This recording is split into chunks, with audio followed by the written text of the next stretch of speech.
ஆனந்தம் வீழும் வெண்பனியாக தனியாக சோகங்கள் நீங்கும் நம் மனதோடு மழையாக ஆனந்தம் வீழும் வெண்பனியாக தனியாக சோகங்கள் நீங்கும் நாம் நேசத்தின் வழியாக ஒன்றாக சென்றால் நம் தேசத்தின் தோளோடு வருது அதை பேஸ் பண்ணி தான் வருது.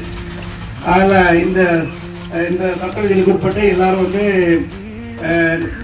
நடக்கணும். அதே நேரத்தில் முதியவர்கள்லாம் நீங்கள் வந்து அங்கே உங்கள் வீடுகளில் இருக்கும்போது என்னது உங்களுடைய பசங்க மட்டும்தான் உங்களுக்கு தாய் தந்தையர். வீட்டை விட்டு நீங்கள் எப்போ வெளியே வந்தீங்கன்னா அன்றைக்கி வந்து எல்லாருமே நீங்கள் தாய் தந்தையர் தான்.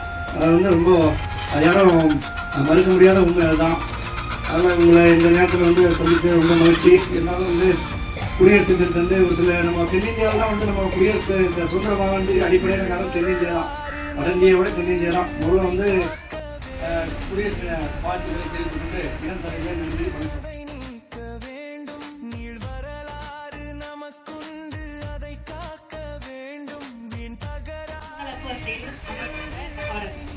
அரசியல் சட்டம் நமதாச்சு, ஆளும் விதிகள் முறையாச்சு, இந்திய பெயரும் மதிப்பாச்சு, ஈரேழு மாநிலம் பொறுப்பாச்சு, உழைப்பே நமது உரமாச்சு, ஊக்கம் அறிவுடன் ஒளியாச்சு, எல்லா கைகளும் இணைந்தாச்சு, ஏற்றம் வாழ்வில் நிஜமாச்சு, ஐந்தினை நிலமும் செழிப்பாச்சு, ஒற்றுமை எங்கள் வழியாச்சு, ஓங்கிய தொழில்கள் பலவாச்சு, ஔஷதம் அறிவும் மிகையாச்சு, அத்தே இந்திய பலமாச்சு.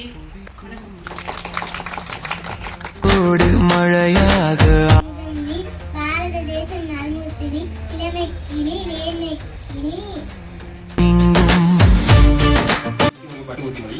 நாட்டின் விடுதலை ஒருமைப்பாடு ஆகியவற்றை காக்க என்னை தியாகம் செய்யவும் நான் என்றும் ஆயத்தமாக இருப்பேன் என்று உளமாற உறுதி கூறுகிறேன். மேலும் நான் ஒருபோதும் வன்முறையில் ஈடுபட மாட்டேன் என்றும் மதம், மொழி, பிராந்தியம் மற்றும் அரசியல் அல்லது பொருளாதார போராட்டம் தொடர்பாக எழும் அனைத்து வேறுபாடுகளுக்கும் அமைதியான முறையிலும் அரசியலமைப்பு சட்டத்துக்கு உட்பட்டும் தீர்வு காண்பேன் என்றும் நான் உறுதியளிக்கிறேன்.